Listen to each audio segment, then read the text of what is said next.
하나님 나라의 배낭 만들기라고 하는 제목으로 말씀을 나누도록 하겠습니다. 말에나 그래서 많이 사용되는 표현법이 하나 있어요. 그게 뭐냐면 바로 비유법이라는 겁니다. 비유법은 그냥 쉬운 문법 같은데 또 이 비유법이라는 문법이 쉬운 문법은 아니에요. 이 비유의 방법에 따라 은유라는 게 있고 또 직유라는 것도 있고요. 의인이라고 하는 것도 있고 의성, 의태, 풍요, 제유, 환유 등의 표현 방법이 있다고 합니다. 예를 들어 비유의 내용 중에 은유는 인간의 신체나 자연 만물을 통하여 어떤 내용을 비유할 때 많이 사용된다는 거예요. 우리가 아마존 그 원시림을 표현할 때 지구의 허파라고 비유하는 것이 이게 은유법으로 표현한 비유입니다. 또 직유로 표현한 비유는 예를 들어 우리가 그런 얘기 하잖아요. 우리는 콩나물 시루 같은 지하철을 매일 기다린다 라고 표현할 때 뭐 같이 뭐처럼 이라고 하는 표현을 쓰는 것이 직유라고 합니다. 또 제유법은 부분으로 전체를 표현하는 걸 말한대요.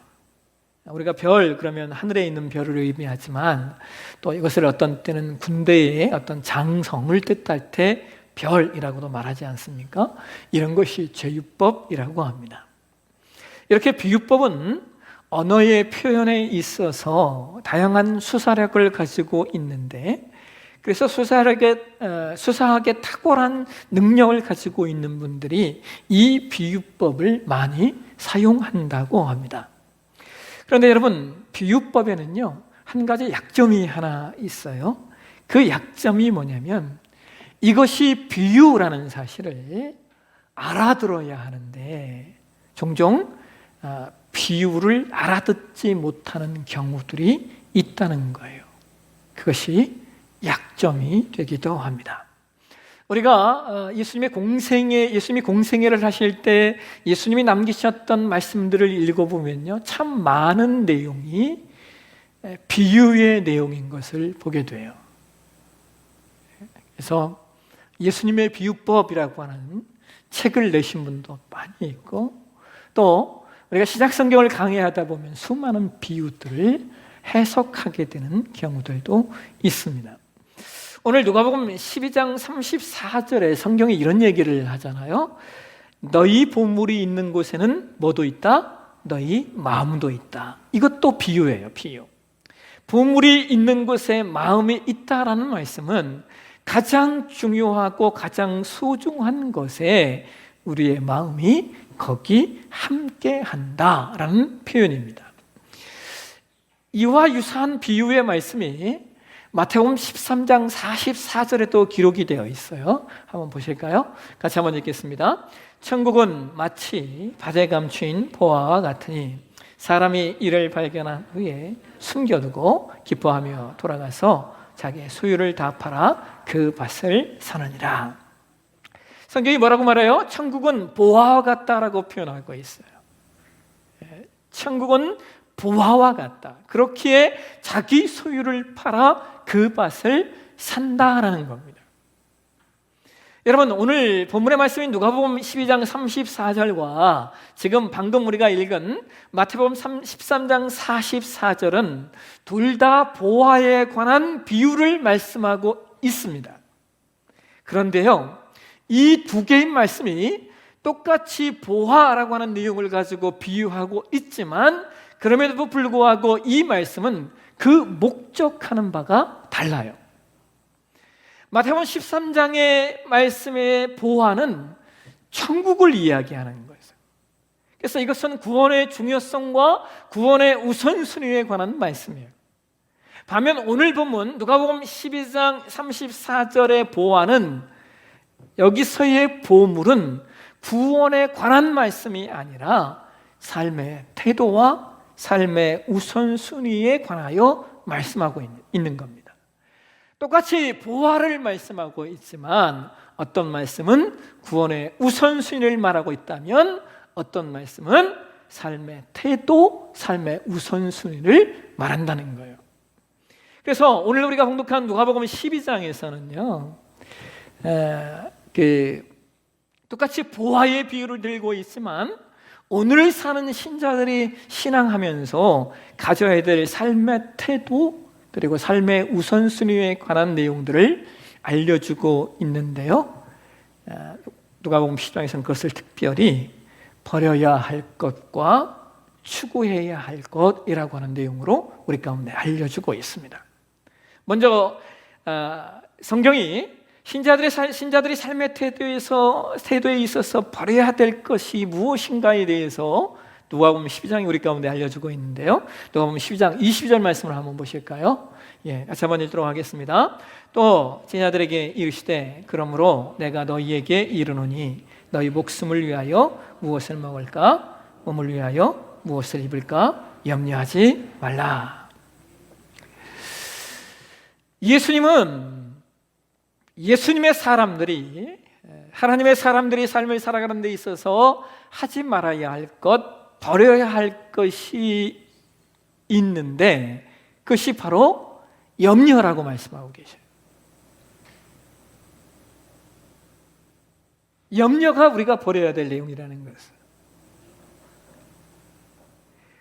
미국의 한 대학 심리학팀이 사람들의 염려하는 습관에 대해서 조사를 했대요. 그랬더니 염려를 100이라고 친다면 사람들이 염려하는 것 중에 40%는 실제로 일어나지 않는 일이고 또 일어날 수 없는 일이에요. 그러니까 사람은 일어나지 않고 일어날 수 없는 일들 때문에 염려하는데 그게 전체 염려의 40%라는 거예요. 또한 염려하는 것 중에 그 다음 30%는 과거에 일어난 일들 때문에 염려한대요. 그런데 여러분, 과거에 일어난 일은 이거 바꿀 수 있는 겁니까? 바꿀 수 없잖아요. 아무리 염려해도 소용이 없어요. 그런데 사람들은 지나간 일 때문에 염려하는 것이 30%나 된다는 거예요. 반면에 여러분, 그 연구팀이 조사한 결과에 의하면 사람의 삶에 실제 염려할 것, 실제로 염려해야 할 것을 그 연구팀이 잡은 게 몇 %인도 아세요? 10%예요. 진짜 염려거리는 10%고 나머지 90%는 실제로 염려거리가 되지 않는 염려다라는 거예요. 여러분, 오늘날 현대인들이 가장 많이 염려하는 게 뭐냐면요, 현대인의 가장 염려가 뭐냐라고 물어보니까 현대인들의 가장 큰 염려는 미래에 대한 불안이라는 거예요. 앞으로 어떻게 살아야지? 내가 무엇을 먹고 무엇을 가지고 무엇을 누리고 어떻게 건강하게 살 수 있지? 이러한 것들에 대한 불안이라는 겁니다. 근데 여러분, 분명한 건 이런 거예요. 사람은 염려를 하지 않아야 잘 사는데 잘 살기 위해서 염려한다는 거예요. 이게 이해가 되세요? 사람은 염려하지 않아야 잘 사는데 잘 살기 위해 염려하는 이 인간 삶의 아이러니. 그게 인간의 삶이 참 아이러니한 겁니다. 오늘 누가복음 12장 22절에 예수님 뭐라고 말씀하고 있어요? 같이 한번 보실까요? 누가복음 12장 22절 같이 읽겠습니다. 또 제자들에게 이르시되 그러므로 내가 너희에게 이르노니 너희를 위하여 무엇을 먹을까? 몸을 위하여 무엇을 입을까? 염려하지 마라. 예수님은 인간이 무엇 때문에 불안하고 무엇 때문에 염려하는지 정확하게 아셨어요. 무엇을 먹을까? 무엇을 입을까? 그러면서 예수님께서 하나님의 백성인 우리가 살아내야 될, 또 우리가 추구해야 될 삶의 요소에 관하여 이런 말씀을 하셔요. 누가복음 12장 29절 30절 보실까요? 같이 한번 읽겠습니다. 너희는 무엇을 먹을까? 무엇을 마실까요? 구하지 말며 근심하지도 말라. 이 모든 것은 세상 백성들이 구하는 것이라 너희 아버지께서는 이런 것이 너희에게 있어야 할 것을 아시느니라.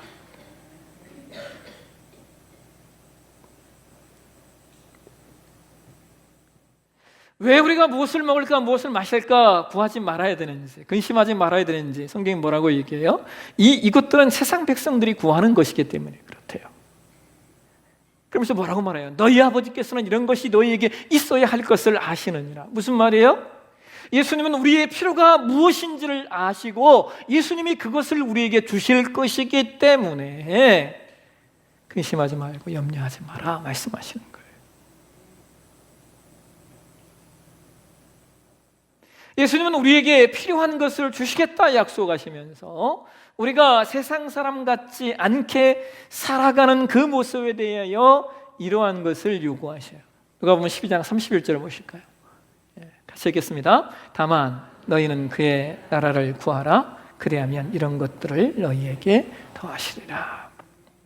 여러분, 이 말씀과 똑같은 말씀이요 마태복음 6장에 기록되어져 있잖아요. 마태복음 6장에서도 성경이 이렇게 기록을 하고 있어요. 그런즉 너희는 먼저 그의 나라와 그의 의를 구하라. 그리하면 이 모든 것을 너희에게 더하시리라. 그러므로 내일 일을 위하여 염려하지 말고 내일 일은 내일이 염려할 것이요 한나라의 괴로움은 그날로 족하니라.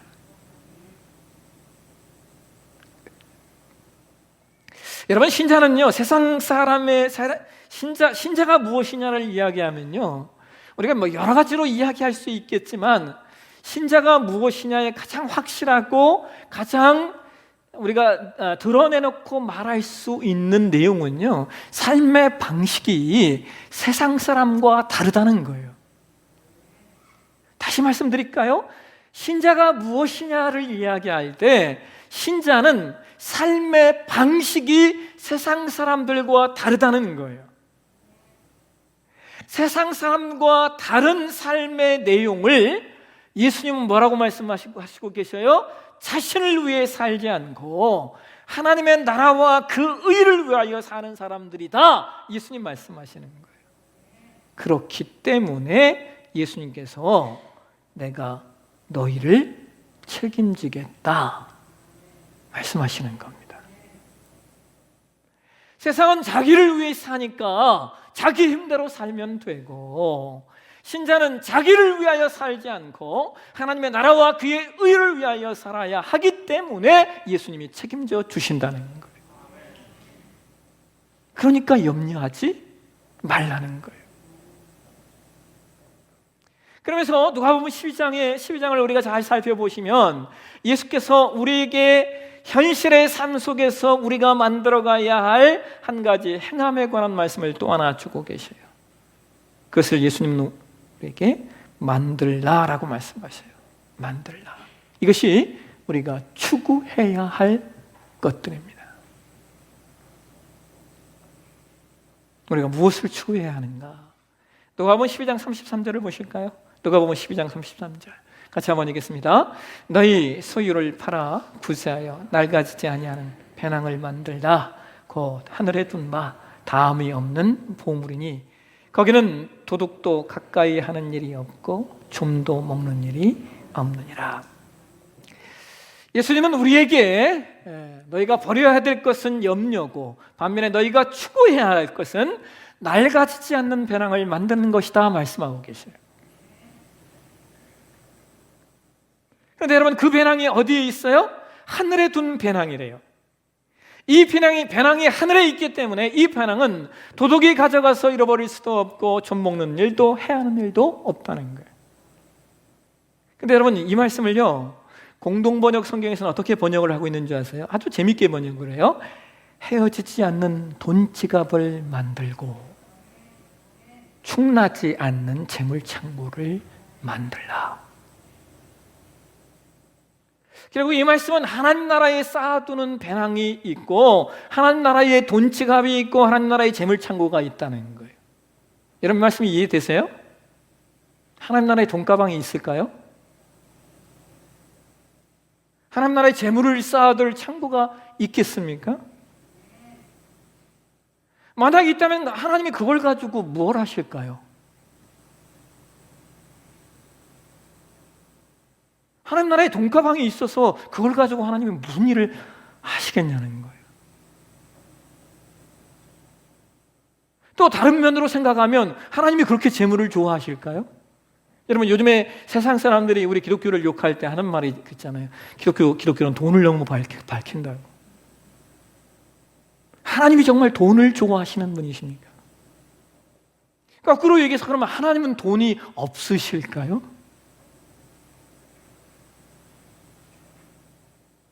여러분, 이게 무슨 말씀이에요? 대단히 어려운 말씀이에요. 왜냐하면 하늘나라의 배낭을 만드는데 33절에 어떻게 만들라고 말씀하시냐면 너희의 소유를 팔아라고 말씀하시기 때문에 대단히 어려운 말씀이죠. 여러분, 어떻게 너희 소유를 팔아 하나님 나라의 배낭을 만들겠어요? 예전에 제가 이 하나님 나라의 배낭이라고 하는 말씀을 나눈 적이 있었는데 한 성도님이 찾아오셔서 목사님, 있는 건 빚밖에 없는데 어떡하죠? 그러셨어요. 있는 건 빚밖에 없는데. 그래서 제가 목사님 잘 생각해 보세요. 그래서 빚밖에 없는지 몰라요. 제가 그랬습니다. 웃자고 한 말이지만 참 너의 소유를 팔아 하나님 나라의 배낭을 만들라? 그런데 무엇을 위해서 그렇게 해야 합니까? 그 다음 단어가 중요해요. 아까 성경에 뭐라고 얘기해요? 아까 빨간 글씨 보셨죠? 너의 소유를 팔아 뭐하여? 구제하여. 이 말씀을 표준 세번역 성경에서는요, 너희 소유를 팔아 자선을 베풀라라고 번역을 해요. 결과적으로 우리의 소유를 파는 이유가 무엇을 위해서입니까? 자선을 위해서라는 거예요.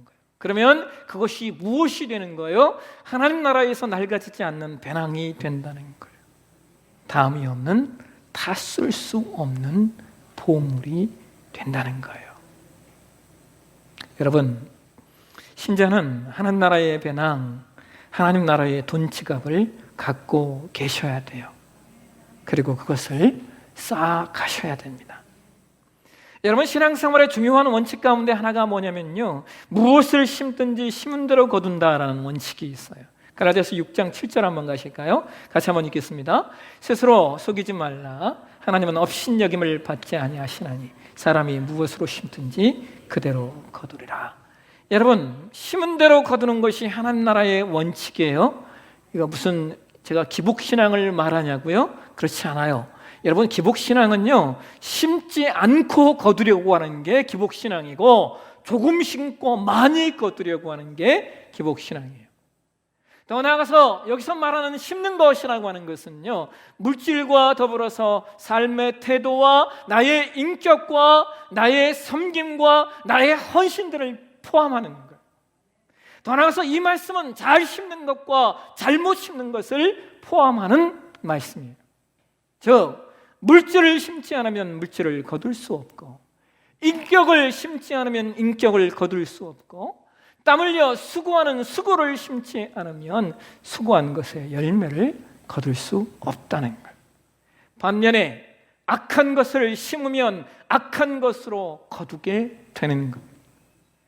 남을 사기치면 사기 당함을 거두게 되고, 남의 눈에 눈물 흘리게 하면 나도 눈물 흘리게 되어 있으며, 남을 미워하면 나도 미움을 받게 되어 있다. 이것이 뿌린 대로 거두는 법칙입니다.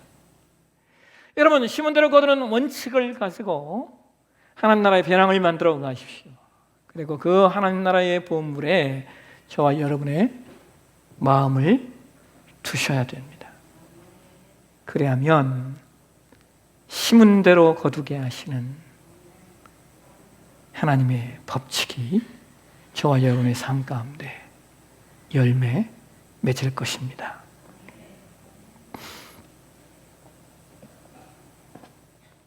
어느 초등학교 선생님이 아이들에게 시제를 연습시키기 위해서 문제를 냈대요.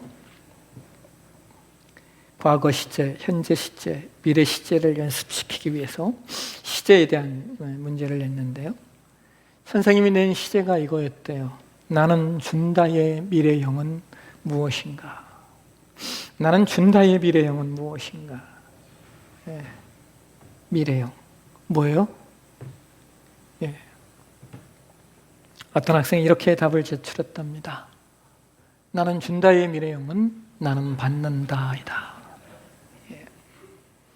문법적으로 틀린 답이지만 여러분 삶의 이치로 보면요, 맞는 답이에요. 나는 준다의 미래형은 나는 받는다입니다. 나를 도와주는 사람의 숫자는 내가 도와준 사람의 숫자와 같기 때문입니다. 그래서 성경은 전도서 11장 1절에 이런 이야기를 하고 있어요. 같이 한번 읽겠습니다. 너는 내 떡을 물 위에 던져라. 여러 날 후에 도로 찾으리라. 이 말씀이 진실임을 보여주는 하나의 실예가 있어요. 미국의 네바다주 사막 한복판에서 낡은 트럭을 몰고 가던 멜빈 다마라고 하는 한 젊은이가 트럭을 몰고 가다가 광야를 걷고 있는 한 노인을, 허벌판을 걷고 있는 한 노인을 발견합니다. 그리고 차를 세웠어요. 어르신, 어디까지 가십니까? 타시죠. 고맙소 젊은이, 나는 라스베가스까지 가는데 태워다 줄 수 있겠어. 어느덧 노인의 목적지에 다다르자 이 노인이 불황자 노인이라고 생각한 젊은이가 25센트를 노인에게 건네면서 이렇게 말합니다. 영감님, 차비에 보태세요. 참 친절한 젊은이로구만. 명함 한 장 주시게나. 젊은이는 무심코 명함을 건네었어요. 그랬더니 노인이 이렇게 말합니다. 멜빈 다마, 이 신세는 꼭 갚겠네. 나는 하워드 휴즈라고 하네. 얼마의 세월이 지나 그 청년이 이 일을 까마득히 잃어버렸을 때 미국의 신문에 대서특필 기사가 났어요. 세계적인 부호 하워드 휴즈 사망하다. 이런 기사와 함께 유언장이 공개되었는데요, 다음과 같은 내용이 적혀 있었다고 합니다. 하워드 휴즈가 남긴 유산의 16분의 1을 멜빈 다마에게 증여한다. 난리가 났어요. 멜빈 다마가 도대체 누구냐? 아는 사람이 아무도 없었어요. 그런데 유언장 이면에 그의 명함과 함께 이런 글이 쓰여 있었답니다. 멜빈 다마는 하워드 휴즈가 일생 동안 살아오면서 만났던 가장 친절한 사람이다. 여러분, 친절한 사람, 이것이 유산을 남겨주는 유일한 이유였어요. 당시 하워드 휴즈의 유산 총액이 25억 달러였대요. 유산의 16분의 1은 최소한 1억 5천만 달러, 우리 돈으로 대략 2천억 원가량 되는 돈이었어요. 무심코 베푼 25센트가 6억 배가 되어 되돌아온 것입니다. 여러분 기억하십시오. 하나님은 우리가 물 위에 던진 떡을 반드시 찾게 하실 거예요. 우리가 나눈 것, 우리가 헌금한 것, 우리가 수고한 것, 우리가 헌신한 것, 우리가 땀 흘린 것을 말입니다. 왜냐하면 하나님 나라에서는 나는 준다의 미래형이 나는 받는다이기 때문입니다. 그래서 신자는 미래를 위한 배낭을 만들어야 돼요.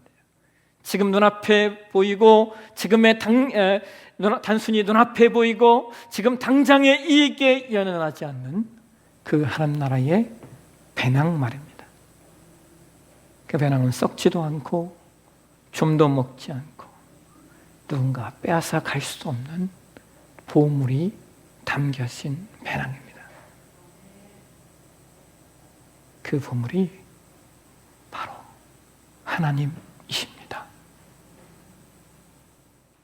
하나님이 보물이시라면 여러분 충분하지 않겠습니까? 우주 만물을 만드신 분께서 우리의 삶을 책임지시겠다면 그것으로 충분하지 않겠습니까? 그 배낭을 위하여 오늘 저와 여러분 한 명 한 명이 주님의 교회를 향한, 그리고 세상을 향한, 이웃을 향한 아름다운 배낭 하나씩 만들어 가시는 저와 여러분의 신앙이 되시길 주의 이름으로 축원합니다. 기도하겠습니다. 하나님, 오늘도 우리가 주의 말씀 가운데 섭니다. 하나님 나라의 존귀한 배낭 만들어가는 우리 되게 우리를 인도하여 주옵소서. 거룩하신 예수님의 이름으로 기도합니다. 아멘.